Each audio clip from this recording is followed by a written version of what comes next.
Corona काल में जब से कोरोना आया है हमारे इन लैब टेक्नीशियन और रेडियोग्राफर साथियों को ठेका प्रथा के अंदर इनका शोषण हुआ। ये रजिस्टर्ड साथी हैं, इन लोगों की वैकेंसी 15 दिन में जो पूरी होनी थी आज उसको 1 साल हो चुका है।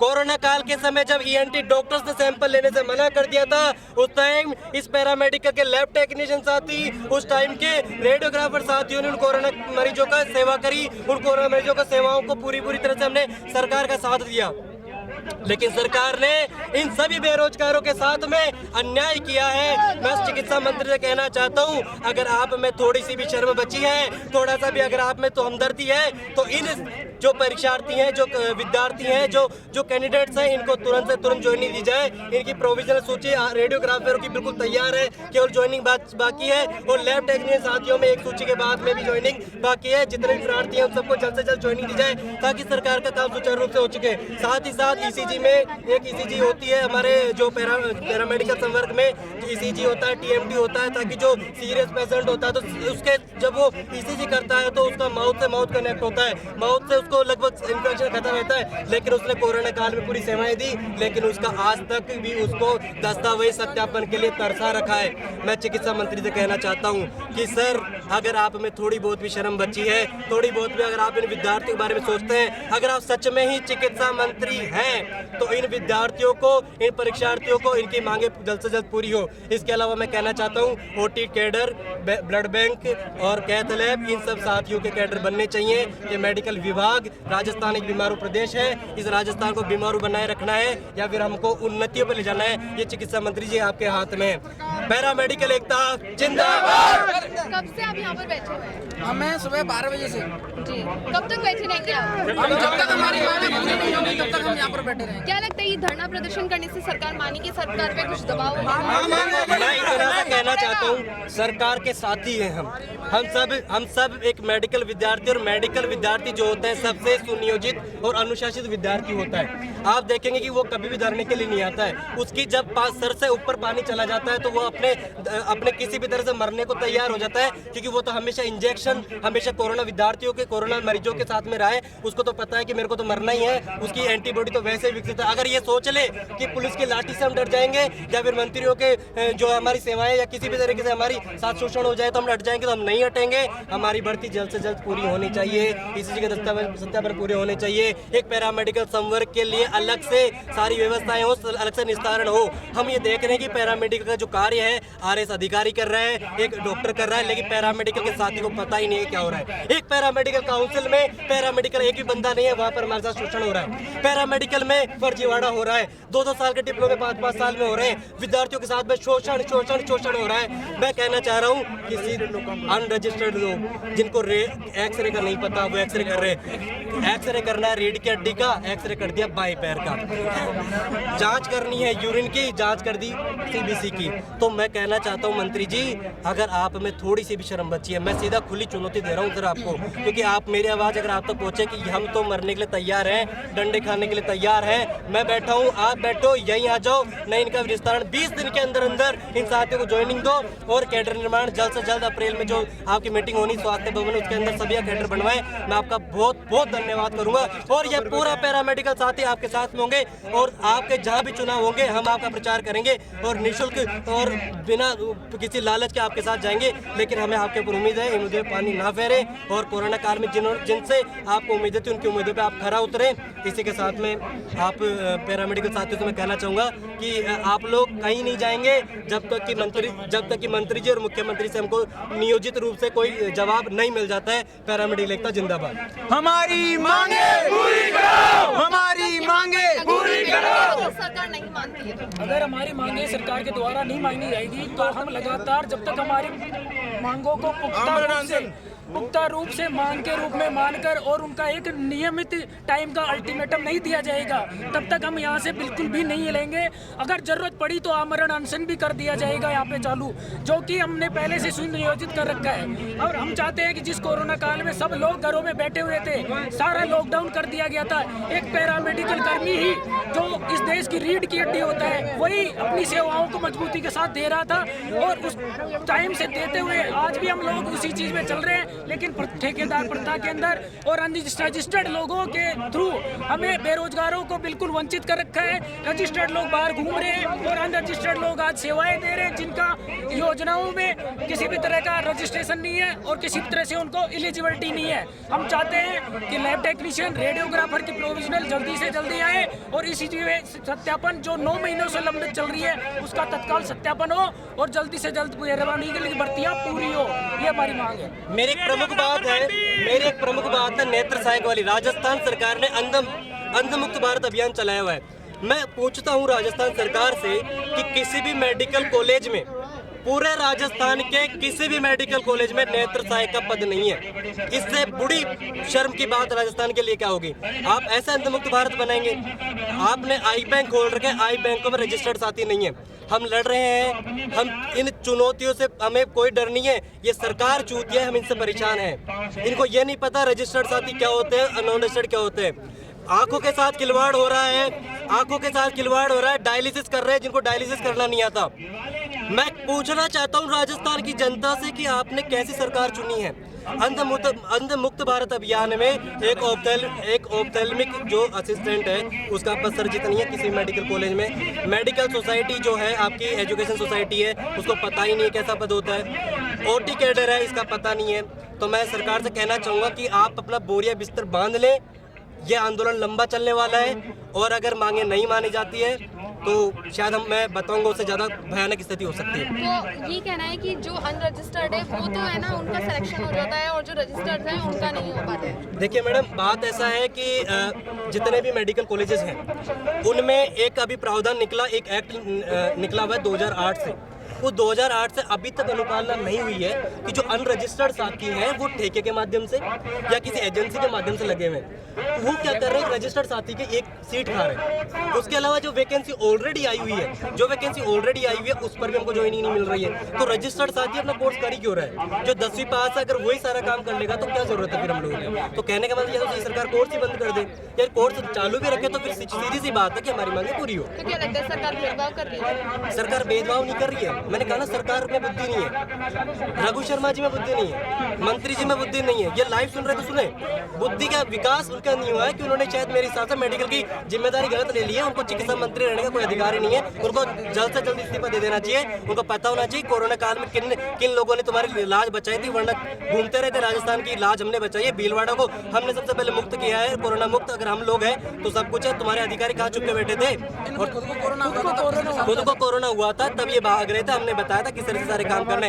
ENT डॉक्टर्स ने बोला था कि ये काम हमारा है। ENT डॉक्टर्स ने हाथ खड़े कर दिए थे कि हम सैंपल कलेक्शन नहीं कर पाएंगे। तो हमने उनके सारे काम देखे, ECG के जो काम हमने देखे, रेडियोग्राफर काम हमने देखे, ऑपरेशन थिएटर में हम लोग देख रहे हैं। लेकिन जहां पर मैं देखने रघु शर्मा हटाओ, चिकित्सा विभाग बचाओ, रघु शर्मा हटाओ, चिकित्सा विभाग बचाओ, रघु शर्मा में हटाओ, चिकित्सा विभाग बचाओ। तो सीधी से सीधी बात यह है कि मैं चिकित्सा मंत्री से कहूंगा कि ये आपको बहुत बड़ा, जहां जहां आप जाएंगे काली पट्टी बांध करके विरोध प्रदर्शन करेंगे। आपको 20 दिन के लिए समय देता है ये लोकेश शर्मा। 20 दिन के बाद में आप लोगों की खाट खड़ी करनी तय है। आपको जो भी करना है वो कर लो, कुछ नहीं उगाड़ पाओगे। आप सरकार हो, हम बालक हैं, हम पीछे पड़ जाएंगे तो आपको देना पड़ेगा, क्योंकि ये सरकार बेवकूफ है। चिकित्सा मंत्री जी को इस्तीफा मौलिक आधार पर दे ही देना चाहिए। तो एक आखिरी सवाल आपसे कि आपने कहा कि 20 दिन तक, तो 20 दिन तक आप लगातार यहाँ पर धरने पर बैठे जब तक रहेंगे? हमारी मांग पूरी नहीं होगी। देखिए जो वार्ता में हमारे साथी लोग गए हैं, ऐसा नहीं है कि हम लोग यहाँ सब एक छात्र नहीं है, हम छात्र शक्ति हैं और हम एक नहीं, हम एकता है। और जहाँ पर एकता और छात्र शक्ति की बात हो जाती है वहाँ पर एक की तो बात होगी ही नहीं। तो जब तक हमारे सब साथी चाहेंगे कि यहाँ बैठना तो बैठना है, और जब तक हमारे साथी चाहेंगे एक बार और पुरजोर विरोध करेंगे, यहाँ के अलावा शहीद स्मारक करेंगे या पीछे पीछे लग जाना है रघु शर्मा जी के या फिर उनके अधिकारियों के या जिनके भी उनके सीएम के, ओएसडी साहब के या सीएम साहब के, तो कांग्रेस का बुरा हाल कर देंगे। हम हर जिले में जाएंगे, हर शहर में जाएंगे और इनको विरोध प्रदर्शन झेलना पड़ेगा। शाम को हम कैंडल मार्च भी करेंगे। लगातार आप पीछे देख सकते हैं कि यहाँ पर जितने भी यहाँ पे जो स्टूडेंट्स हैं वो लगातार जो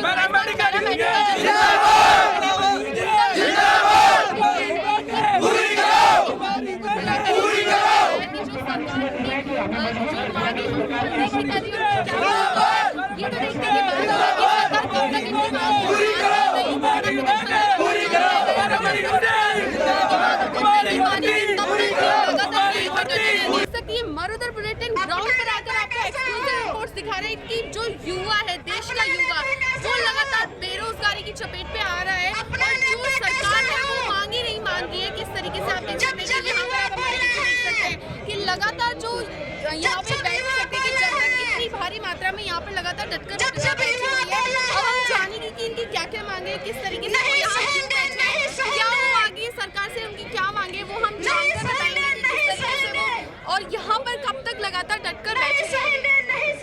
पहले तो मैं बताना चाहूंगा कि ये सभी शिक्षक हैं, नॉन टीएसपी शिक्षक संघर्ष समिति के बैनर तले आज हम 1 दिवसीय ये धरना दे रहे हैं। और ये सांकेतिक धरना है सरकार को चेताने के लिए, क्योंकि हमसे 2014 में विकल्प पत्र लिए गए थे और उसके बाद इस क्षेत्र को टीएसपी घोषित किया गया था, जिसमें प्रतापगढ़, डूंगरपुर और बांसवाड़ा ये संपूर्ण जिले, इसके अलावा उदयपुर, सिरोही, राजसमंद और चित्तौड़गढ़ की कुछ तहसीलें और भी कुछ क्षेत्र है जो टीएसपी में शामिल है।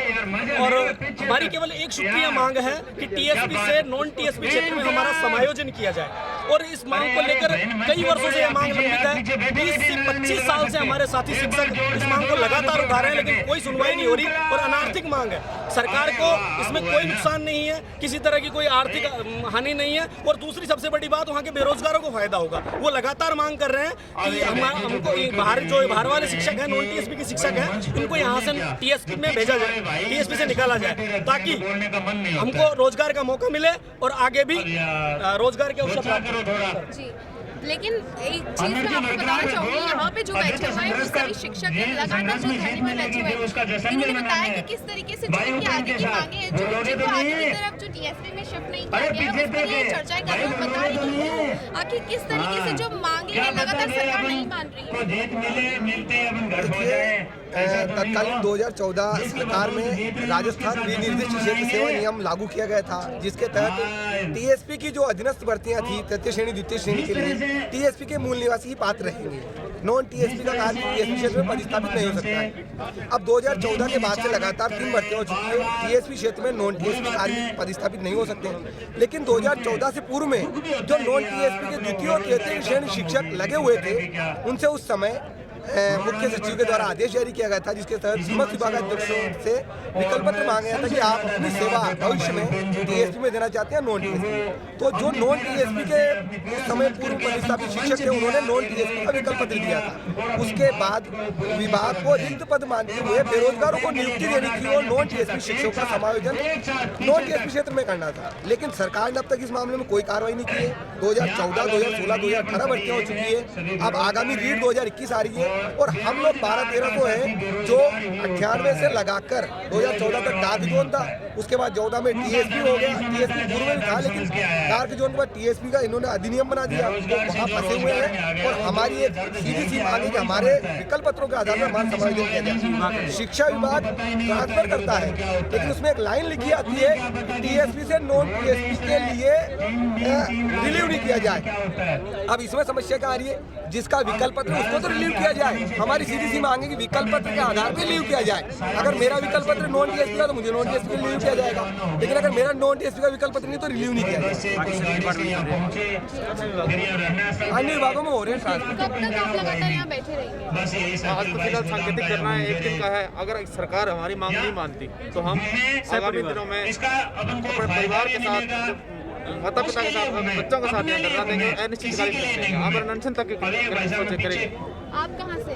जयपुर से हूँ, लसाड़ा ब्लॉक में पोस्टिंग है मेरी। मैं विगत 8 साल से वहाँ पे पोस्टेड हूँ और हमारी एक ही मांग है सरकार से कि नॉन टीएसपी का जो कैडर बनाया गया टीएसपी क्षेत्र में, जो नॉन टीएसपी कार्मिक विकल्प पत्रों के आधार पर समायोजन का, उसकी पालना सरकार आज तक नहीं कर रही है। हमने कोर्ट की भी शरण ली और कोर्ट ने भी आदेशित कर दिया है कि इनका समायोजन शीघ्र ही नॉन टीएसपी क्षेत्र में किया जाए, परंतु उस पर आज तक अमल नहीं कर रही है सरकार। तो हमारी यही मांग है कि हमें नॉन टीएसपी क्षेत्र में समायोजन किया जाए। जिस तरीके से आप देख सकते हैं कि यहाँ पर पीछे की तरफ मैं वीडियो जर्नलिस्ट से कहूँगी कि दिखाएं कि किस तरीके से जो शिक्षक है वो लगातार बैठे हुए हैं। रोज तरीके से शिक्षक संघर्ष समिति के साथ जो लगातार बनकर बैठे हुए हैं कि किस तरीके से जो सरकार है वो उनकी मांगों को नहीं माने, लेकिन वो कब तक मानेंगे इसको